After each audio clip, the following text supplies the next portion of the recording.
welcome back to Following Noadon, a Stormlight podcast. This week is episode 64, and we have our first set of interludes in Oathbringer by Brandon Sanderson. We're also tacking on chapter 33. Paul, how are you? Fabulous. Good. And Elliot, how are you? I'm going to be honest, I'm a little exhausted. My wife and I just had our third child this week, so I'm running on very little sleep. And if I say anything that makes zero sense, I apologize now. That is why. Congratulations, Elliot. That's very exciting. That's incredible. All right, so we have a couple new faces in our interludes. I'm going to get this out of the way in the intro here. Szeth didn't show up. Sorry, Paul, but Szeth is not in our interludes. No Ishik either. Where's that dude? Yeah, where's Ishik from the Way of Kings? I'm used to it at this point. No Szeth interludes. All right, do you guys have 2 words to summarize episode 64? Start with you, Elliot. Mine are a little cheeky. I went with trashy romance. Trashy romance. That's pretty good. Yep. For me this week, jumping right in, is light and dark. Light and dark and trashy romance. Let's use these 4 words and talk about episode 64.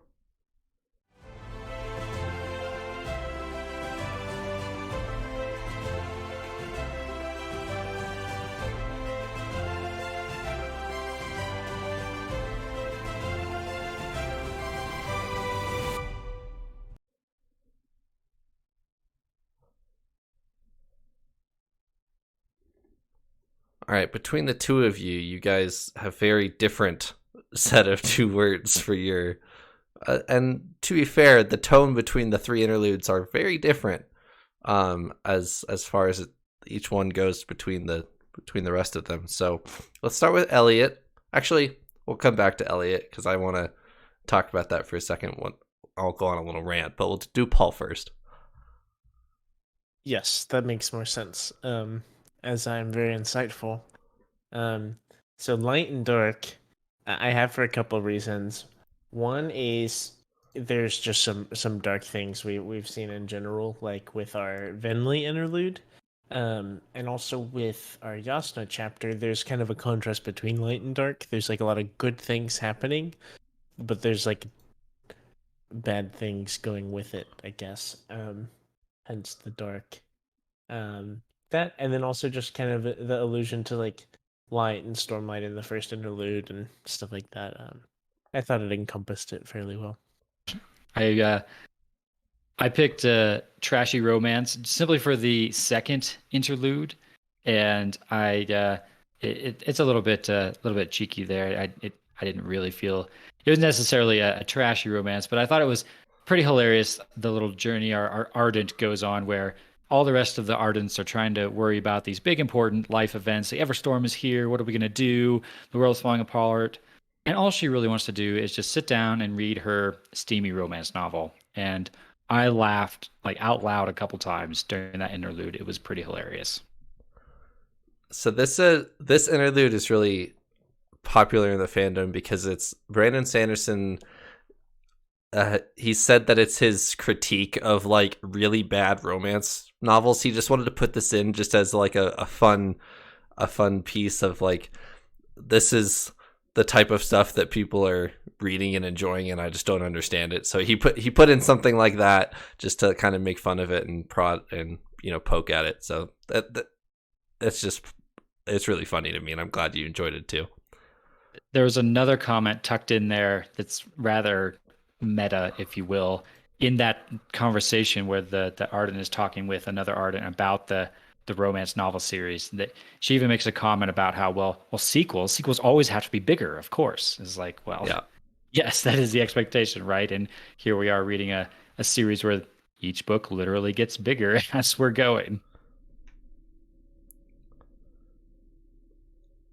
All right, let's jump right into interlude 1. Are we doing a spell check? Oh, thank you. Maybe we can jump right into interlude 1. You're right. We can jump right into interlude 1. I know that you're definitely gonna miss our spell check. So our spell check, we only have one this week, but thank you for reminding me, Paul. We have one from Interlude 3. It is the name of the Spren that we meet, the voidspren that we meet, that Venli is talking with, and she's rather distraught, and this Spren doesn't really care. Eliot, we'll start with you. Spren name, voidspren. I wanted to go kind of crazy on this because it's, out of this world, voidspren, but I think I'm going to try and keep it somewhat simple and just go with Ulim.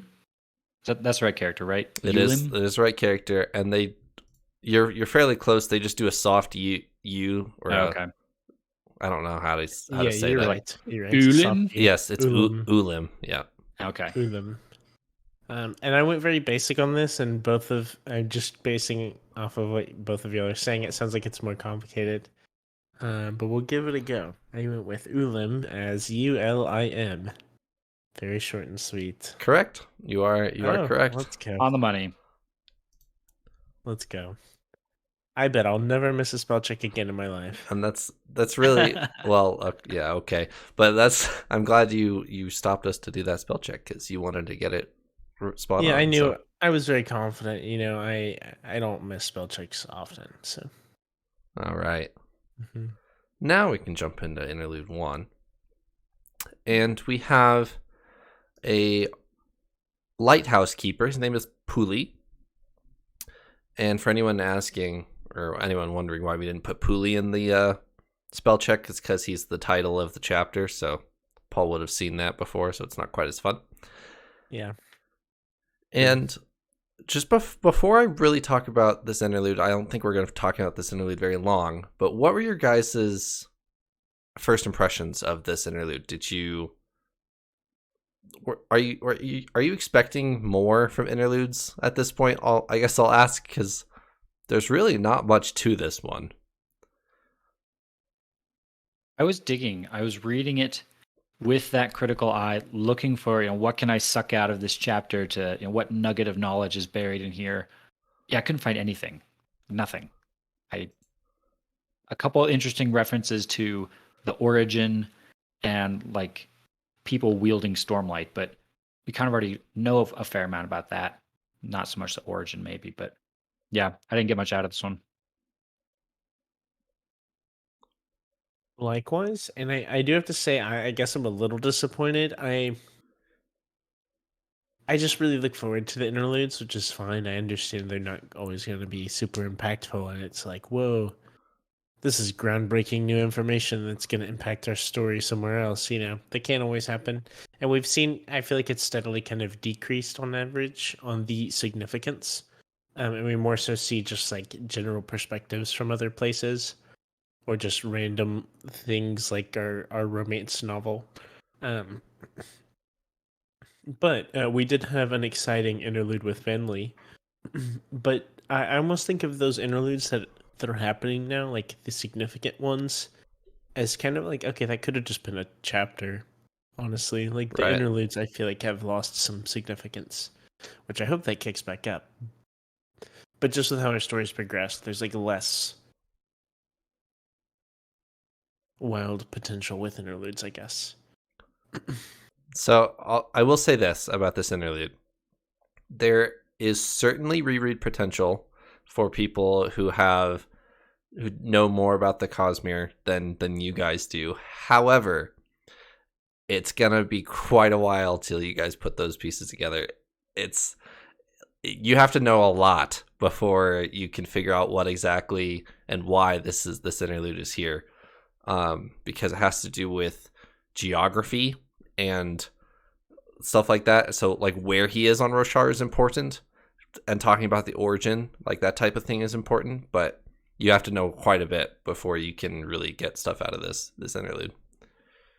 I've been really curious about the origin from the very first time we heard it, which was a while ago now, and we haven't really learned anything other than it's just kind of a direction. It's just, east, the origin. Like we don't even know if there's anything there. There's a few people that kind of, there's folk tales about maybe there's an island out there, or maybe there's people, maybe there's a being that sends the storm, lots of more superstitious stuff. But I am really interested to see if that's going to become more important, and the origin might be something important. But yeah, it certainly hasn't come yet. I guess your main takeaway is he's waiting for the people with light in their pockets, which we can assume would be the Knights Radiant. Like we can kind of piece that together, and then he's expecting them to come from the origin.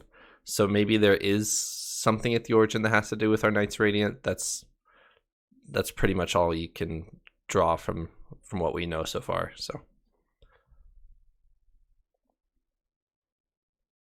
Okay, so I'll just plan to come back to this after we know way more. So like 2 weeks, we'll look back at this. Yeah, we can look back at it in Yeah. a couple chapters. That works. All right, Interlude 2. So Alista is an Ardent. She's in Yakoved on the western side of the Horneater Peaks. And she's at the center of the... Oh, shoot, what do they call it? It's like it's the headquarters of the... something of the mind. I don't remember what this is called. Hang on. Oh, it's not going to come to me. Anyway, so they're on the western side of the Horneater Peaks, so they're fairly prepared for high storms, where this little monastery, if you will, is. There's a bunch of Ardents here, and they've built it on right barely in Yakoved, between Yakoved and Alethkar, and they're fairly sheltered from high storms, but with New Everstorm, their entire garden kind of picked up and left. So that's why a lot of their Ardents are freaking out. It's like, we can't plant more trees. They're just going to, leave. So what do we do? So there are some world building things in here, but I will say the main thing is just Brandon Sanderson's cheeky jab at romance novels. So what did you guys get out of this one? I've said before I'm not a big fan of any of our romantic scenes, but this one had a lot of taste, and I think I really enjoyed this interlude a lot. It just had great read value. I'm sorry, I'm being very sarcastic. I was kind of like, okay, you're being funny, Mr. Sanderson. Thanks for the laugh. I will move along now. I didn't really get a lot from this. I didn't. I kind of just listened to it and then was like, all right, moving on, and then went to the next one, to be honest. Yeah, I didn't get a ton out of this one. I got more than the first one, though. I had a couple questions I wrote down or things I noted. The first was on the Dawn Chant, because the other Ardents are also talking about that and how they're doing research on that, and how what Navani has translated from Dalinar's visions has turned into a bit of a Rosetta Stone, if you will, where now they can start to use that to unlock and translate more examples of Dawn Chant that they have. And so they're starting to really dive into that, and it's allowing them to gain a little more knowledge, it seems. So slightly interesting there. The other thing I brought up was actually just a question for you, Trevor. Maybe you can answer this for us. The other Ardent that's talking to, what was her name? Alista? Is our character here? Irv is the other guy. So that guy is described as a Siln, right? Is this a new race that we have not encountered before, like Alethi and Herdazian and all of those? Is this a new nationality?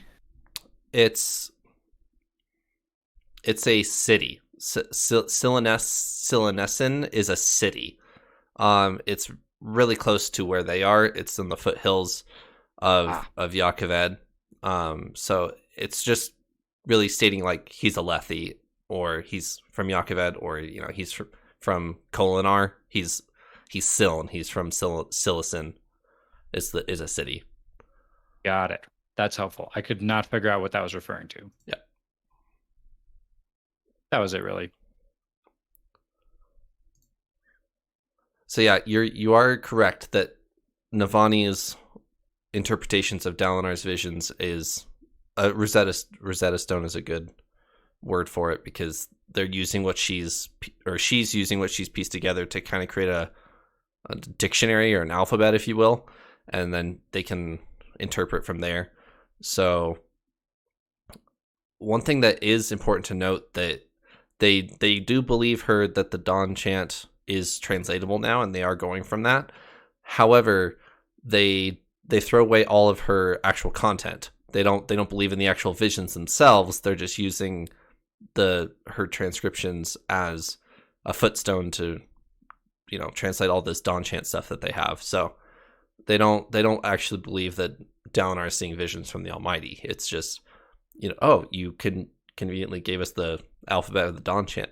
We'll use that. Thank you.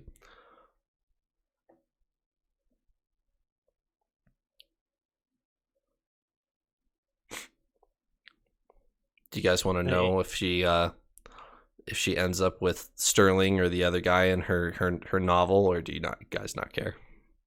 Not one bit. Nope. Don't care. I'm actually very invested. Can you please share this, Trevor? I would love to know. You'd have to write Brandon Sanderson on that one to release the in-world novel for that one. You will be hearing from me shortly, Mr. Sanderson. Wouldn't that be hilarious, though, for him to write one of his, novellas as that in-world novel that would be hilarious. There's been a real stir for him to write the in-world Way of Kings, which he has not, which I would genuinely want to read. That'd be really cool to me. But, he hasn't done it yet, but I don't think he has the time for that yet. Yeah. That would be super cool. Something else that I think is super cool, though, was our third interlude, if y'all are ready to talk about that. Yeah. I was pretty excited to talk about that whenever we were getting a Venli perspective. There, I thought that was pretty cool, because just thinking ahead, don't we know that the next book is from her perspective? You right? Do, yes. We know that because we drug it out of Trevor. Yes. We did drag it out of him, and we would have. I feel like we would have figured that out eventually.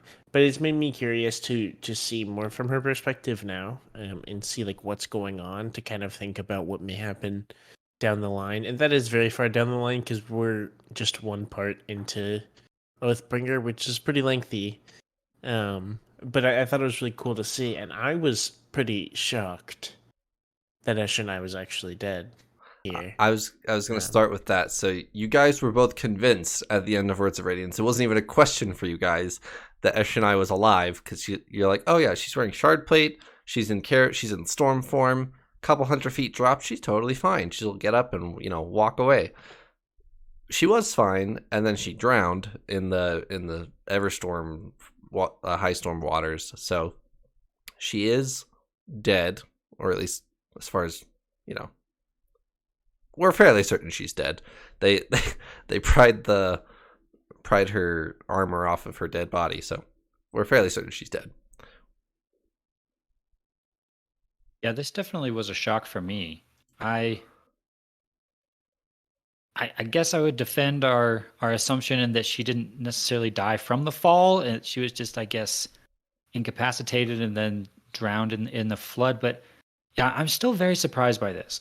Maybe she was already injured, or her shard plate was really damaged from the battle more than we assumed. But a Stormform Parshendi, basically like a Windrunner, pretty much, who can fly and do all this crazy stuff in shard plate, should be able to withstand a fall off a cliff based on just kind of some of the evidence I feel like we've seen.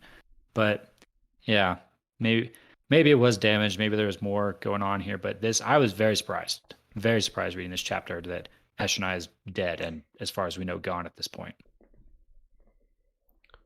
Kind of bouncing back to Paul's Rhythm of War comment that he just made, Brandon Sanderson was very close to making Rhythm of War from Eshonai's perspective as opposed to Venli's perspective. It was kind of he had written the book without the flashback chapters, if you will, that, I mean, this is minor spoilers, but you get Venli Eshonai flashback chapters because it's her book, so you can assume that you get that. But he almost read it as Eshonai's book as opposed to Venli's book, but he swapped it like maybe 2 months before his first draft end date. So he was actually really close to making Eshonai like a full, like, I don't know this for certain, but I'm fairly certain he left the end of Words of Radiance open to if he wanted to keep Eshonai alive, he could, or if he wanted to push with Venli, he could. So he chose to like make Venli a more star character as opposed to an Eshonai. So interesting. Yeah, I do think it's pretty cool. And so I feel like this is one of our pretty few like confirmed deaths of like an actual notable character. It's like Eshonai and Sadius and some people who die in like flashback chapters or whatever, like Shalon's Gavilar. Yeah. Stuff like that. So I think that's kind of interesting.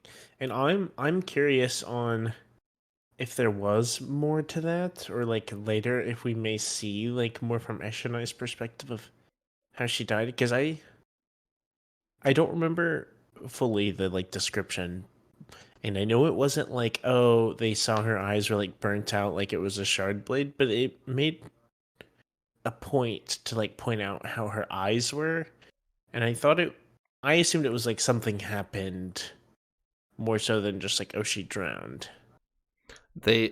So I actually was listening for this because I didn't remember this detail, so I was listening to this on this listen through, but he describes her eyes as dead.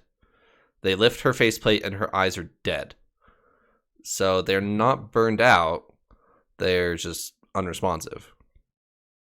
But then they do make a point of pointing out something else in this scene, though, and that's that as Venli is like the last one to turn away from the corpse or whatever, at the very end, she sees some sort of spren, like almost as if it's like leaving Eshonai's body, or it's like crawling out from underneath Eshonai's body. And it's mentioned in a way of where it's like, oh, is that actually important? Or maybe it was. Like, the fact that it's like, specifically noted makes me think it is important, but not enough detail there to like know what that actually is meaning.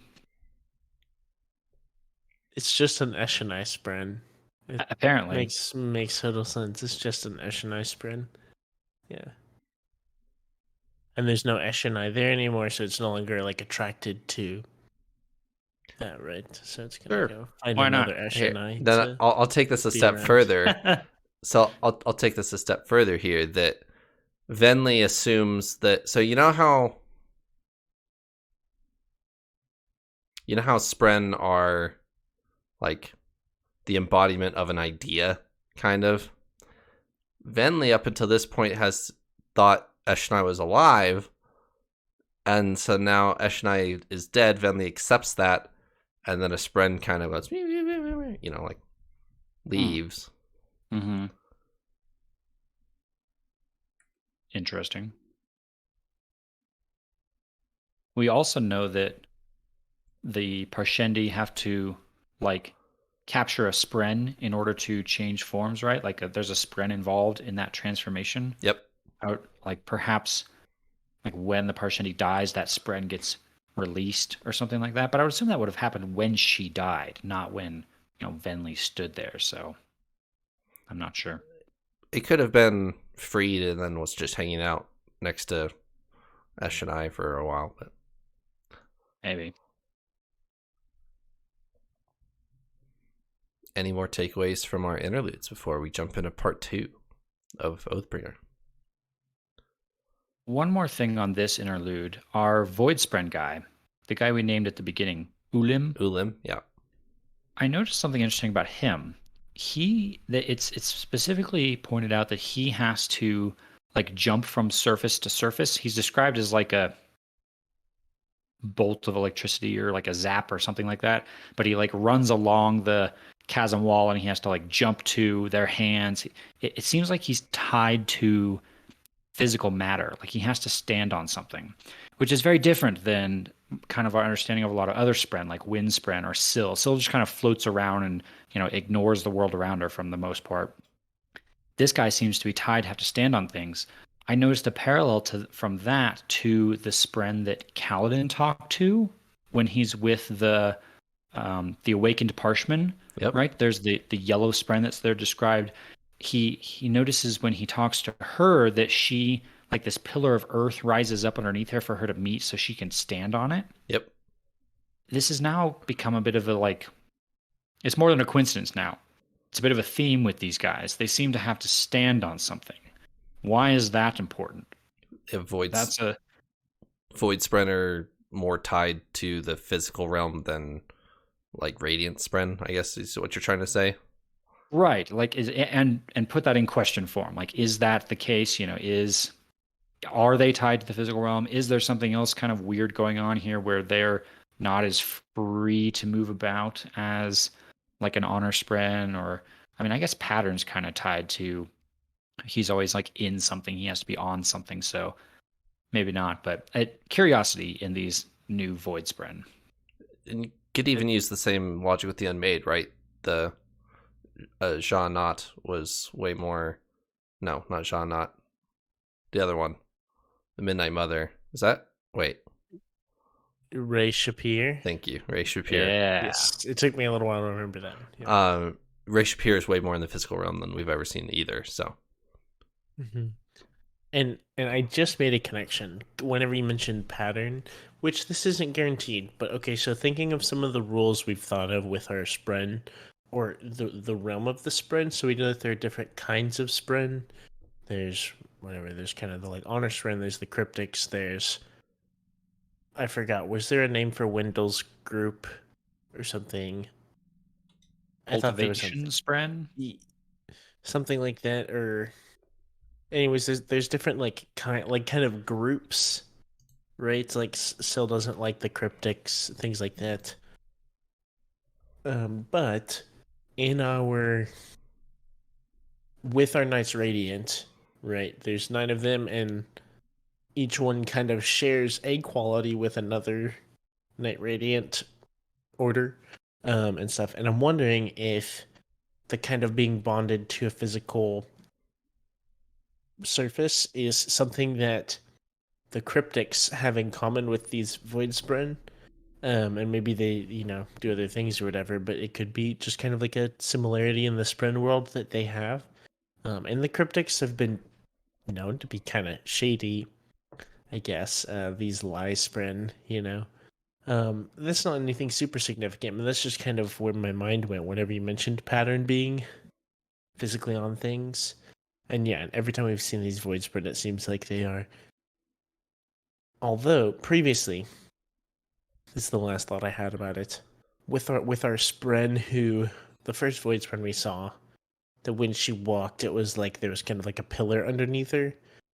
Was that quite literally like the ground was rising way up to like meet her foot? Or I kind of assumed it was like a Spren pillar of just like... Maybe it was real stuff, but stuff that she like formed, and that was just kind of how she operated that Spren. But it wasn't like physically like the ground or anything like that, but like something she made, almost like Syl or some other Spren could do. I don't know if that makes sense.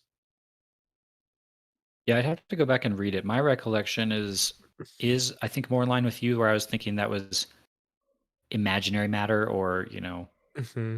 Spren matter of the pillar, not necessarily like physical dirt rising up, but that could be an important distinction if we're going to try and make any guesses, or if there's any significance to this. So maybe after we record, I'll have to go back and read that. It's true. Honestly, there could be no significance to this, Right. and it could just be like Void Spren like Pattern. They just lay on a surface, like. Yep, we're totally going down a rabbit hole on this one, probably. It's a good rabbit hole to go down. Yeah, I blame Trevor for That's letting us go down the rabbit hole. That's fine. You can blame me. With that, I am ready to talk about part 2. I don't know if Elliot has anything else. No, let's do it. All right. So, Jasnah Colin has returned to our storyline here. She has entered Urithiru, and Shallan has mixed feelings for sure, which we'll talk about here shortly. But Jasnah is also wasting no time here. She's like day one, she's here studying this pillar. So in proper Jasnah fashion, she just wants to be a scholar. So, what were your guys's?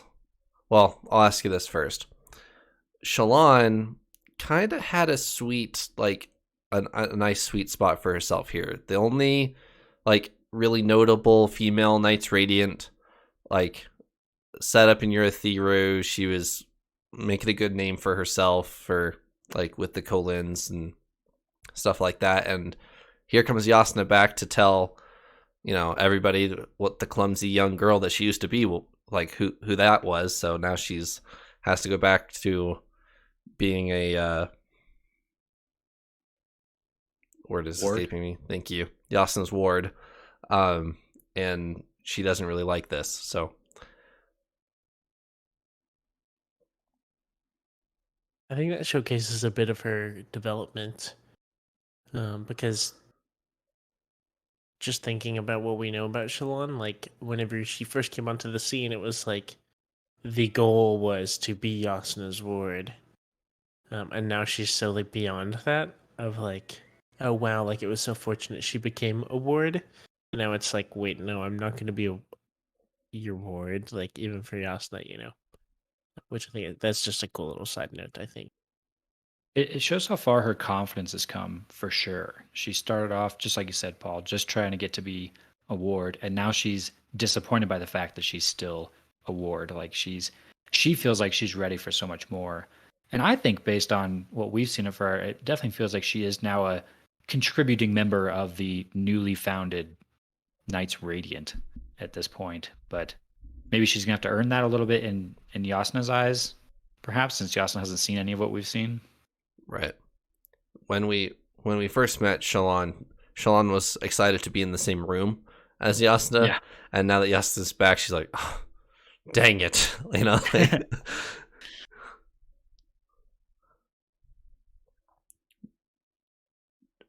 I want to get you guys' thoughts on this pillar that the Unmade was guarding or corrupting or whatever verb you want to put there.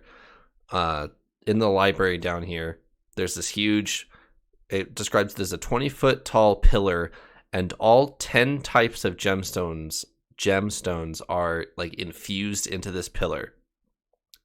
And like there's not just 10 gemstones, there's like thousands, but there's 10 different types just like scattered through the whole thing. So any predictions on what it does, if it does anything, or like what the significance of this is? So I was already thinking down the lines of Fabrial before we even got to this chapter. When they first described this pillar, I actually was thinking, wouldn't it be cool? Wouldn't it be awesome if what we're seeing now is kind of a dead Urithiru? Like everything's shut off, nothing works, it's just empty rooms of rock. But what if, in the time of the Knights Radiant, in the time of Noadon, this pillar, this tower had like all of these amazing technology and running systems, like, you know, flowing water and, you know, air conditioning, and we've kind of seen the like lifts, the elevators basically work. That's about all we've seen, I think. Right. What if there was so much more? There was a section before this that talked about the struggles they have with getting rid of their waste. Like all they know how to do is soul cast it into other stuff. So they just kind of, you know, designate rooms like everybody go do your business in there, and then we'll soul cast it into something not so nasty.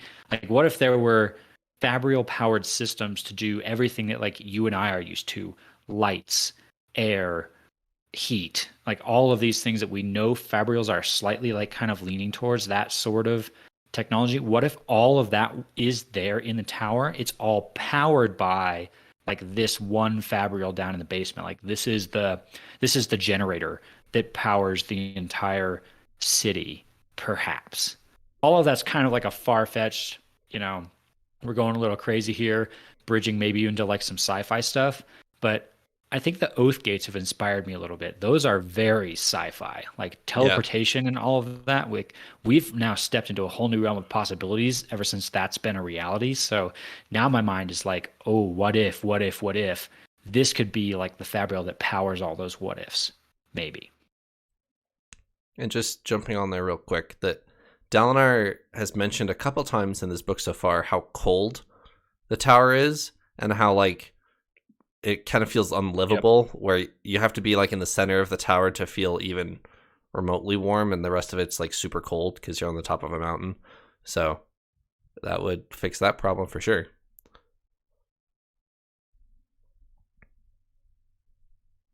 Who knows? Maybe it's just a pretty work of art down in the basement. Could be. I'm excited to see if there's something else with it.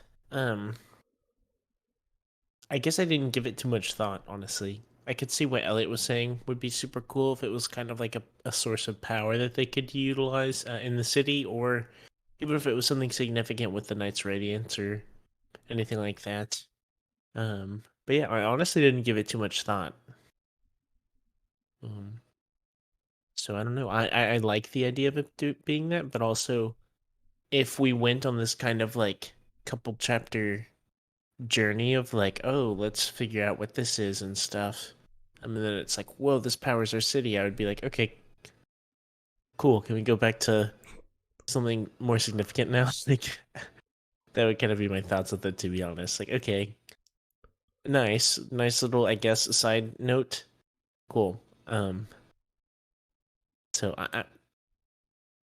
if something is cool happens, great. If not, I'm ready to get to the meat and potatoes of our story here, honestly.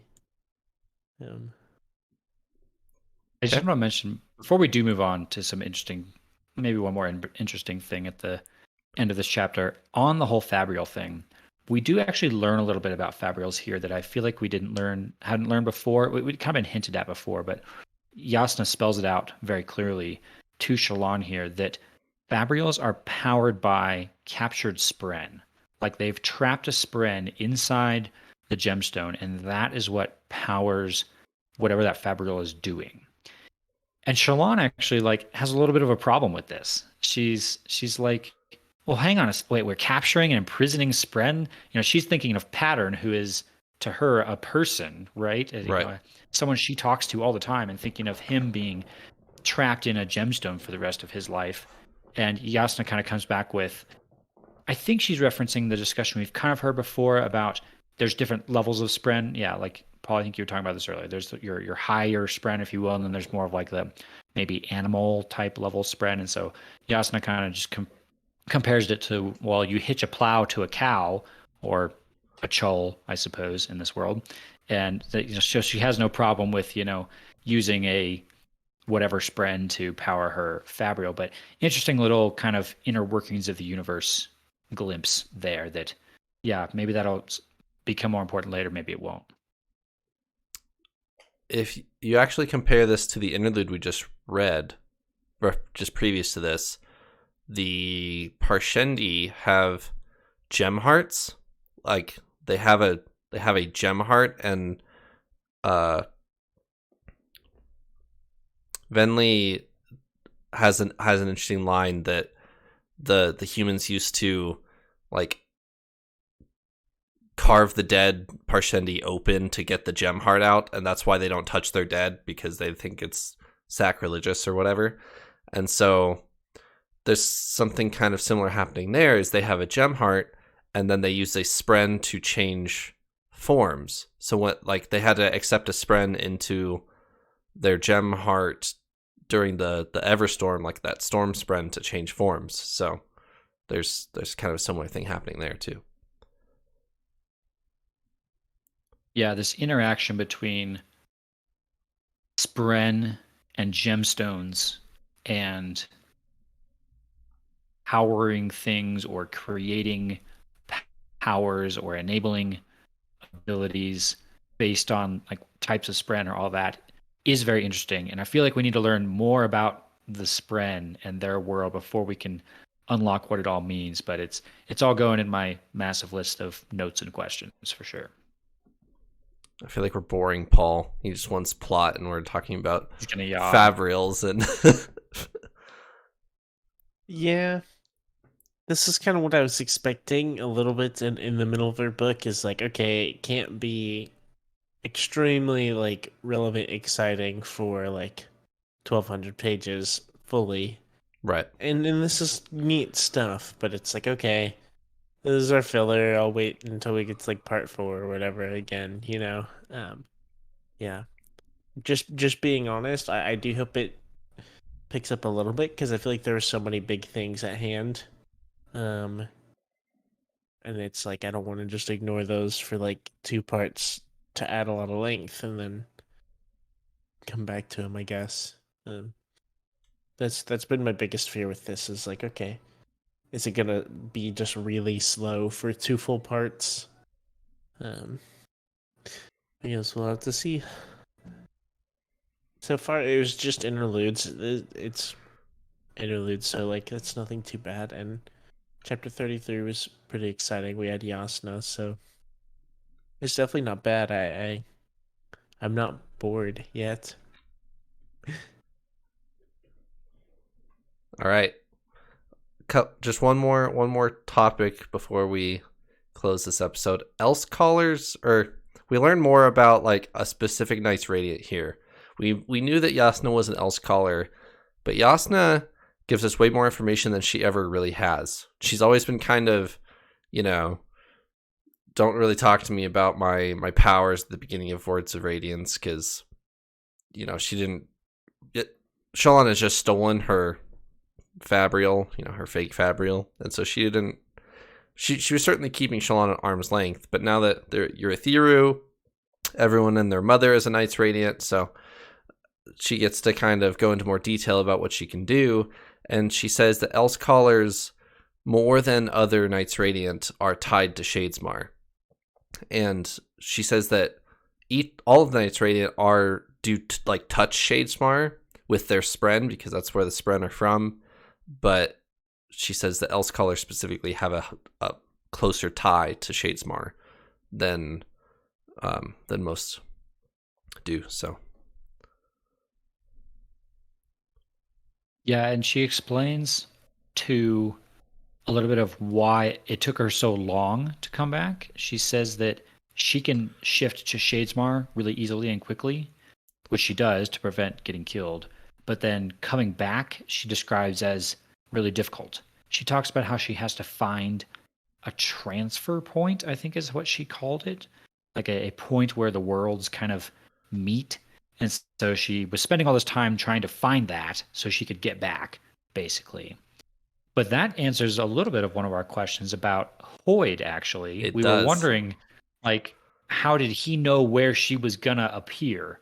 Well, clearly, if this is true about the transfer point, he knew that was the transfer point. So somehow he was aware of that merging of the realms and knew that, hey, if I just sit here, this is the only place Jasnah can be when she comes back, basically.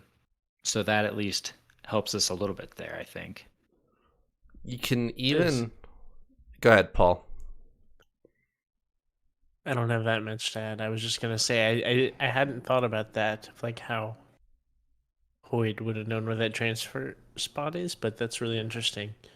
The rest of my comment may get us off topic, so if you have something to add, Trevor, go ahead. I do. You can even take this one step further with Hoyd and Jasnah. So I don't think there's any way you guys could have come to this by yourselves, but you do have all the information. So do you guys remember back in Words of Radiance, towards the beginning, Kaladin and his men are out drinking, and Rock tells this crazy story about how this guy just appeared right in front of him, and Sigzil gets all nervous at the description of this guy. Do you guys remember this? I do, because we theorized in the moment that it was Hoyd. We didn't have a lot of evidence to say, like, this is definitely Hoyd, but we speculated it might be. And we actually had evidence that it wasn't Hoid. Do you remember this? Was this about like there was some? I don't remember the details exactly. Some like god or something of like thievery or mischief or something like that we talked about. Is it the same conversation? I believe so. Yes. I think Okay. so. Wasn't one of the evidence against was the whole hair color thing? Correct. So it was black and white hair. Yep. Yeah. So there's a couple pieces to put together here that we had evidence that this was Hoid based on Sigzel's reaction, because Sigzel knows Hoid, but we also had evidence that it wasn't because of the hair color was wrong. However, since reading Warbreaker, we know that hair color isn't necessarily a big stickler, because if you know the right people, you can change your hair color. So Hoid, and let me back up a little bit. Rock has a very specific tie to Spren, right? He can see a lot of Spren that most can't, and it even surprises Syl that Syl's like, "Oh wait, you can see me," and Rock's like, "Yeah, of course I can see you. I'm a Horn Eater," and that's supposed to like explain that. So Rock has an interesting tie to Shadesmar, and then he can see Spren, and this would all lead us to assume that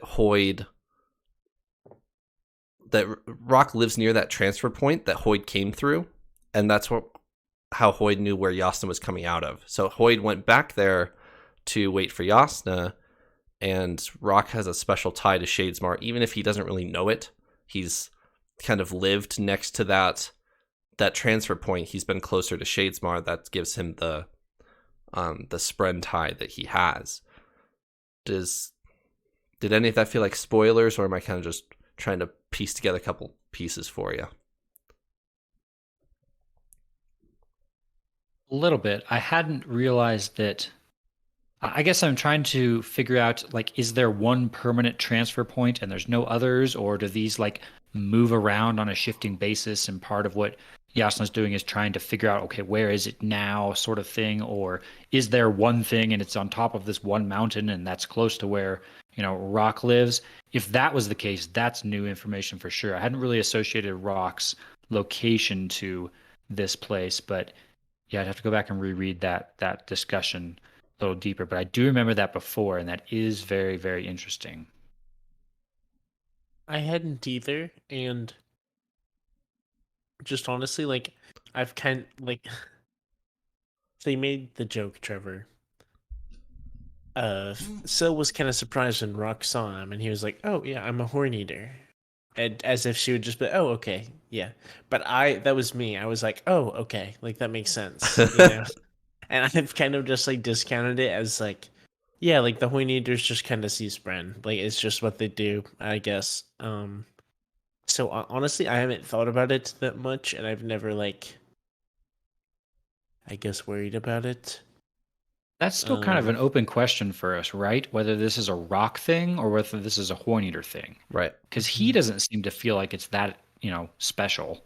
But we've not really met any other Horn Eaters or gotten their perspective to know, do all Horn Eaters see Spren, or did something happen to Rock? Does he have some sort of ability? Does some sort of tie to Shadesmar that, Trevor, you might be hinting at that's, specific to him? That's still a question I feel like we're trying to track down as well.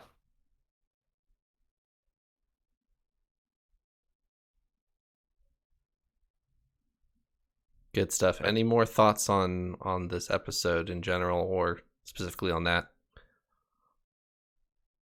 We're learning more. We're definitely starting to piece a few things together. I agree with Paul. This was perhaps a slower set of chapters and interludes, a little more lore heavy, a little more sort of world building. Perhaps some of those kind of, here's how this works, or here's another little bit of information that's going to be important later that means absolutely nothing to you right now, kind of stuff. And so it was a fun set of chapters to read because I like digging for that kind of stuff. But we'll see where part 2 takes us, because it's off to a little bit of a slow start. Yeah, I think the biggest thing I'm wanting to see right now, or that I was thinking of that I wanted to bring up before we close out. So Jasnah is back with the crew now. She's back, And so we've seen her Spren before. Whenever she was on the boat, right? It was some little inky looking man, like Yep. something like that. And I'm curious because we haven't seen anything from her perspective with her Spren, right? Like we don't know her Spren's name or personality or characteristics, right? I was also thinking about that with Renarin, because Renarin has to have a Spren, right? And we haven't seen it at all, right? Correct. And I'm just really hoping that in our next couple chapters or parts or whatever, I would really like to. I feel like that could help us put some pieces together, because we have several ideas and things that we're going off of based on like Sill pattern, Wendell a little bit. And that's basically it. Like our and the maybe Stormfather. the Stormfather. Right. Yeah, maybe the Stormfather. And I think if we got Jasnah's Spren, Renarin's Spren, and maybe our Voidbringers, however that is. I don't know if we'll see that perspective from Malata, but if so, that'd be cool. That's something I would like to see, because I feel like that can help us just put together a lot of actual pieces. Did you just and accidentally call a Dustbringer a Voidbringer? Oh, sorry. Because Yes, they would our be very Dustbringer. offended. They'd be very offended. I'm very sorry to our Dustbringers watching. You're not a Voidbringer, you are a Dustbringer, and I'm sure you have a special purpose. That was a very genuine apology. Yes, that's what I meant to say. I apologize. But yes, seeing our other Spren I think would be really cool and give a lot more insight. And I'm hoping now that Jasnah is back, maybe we will get to see some of that. Any closing thoughts, Elliot? Nah, I think we covered everything. I'm excited to keep going and learn more. Sounds good. Let's read more and reconvene next week. Thanks for joining me, Paul and Eliot. See ya. Of course.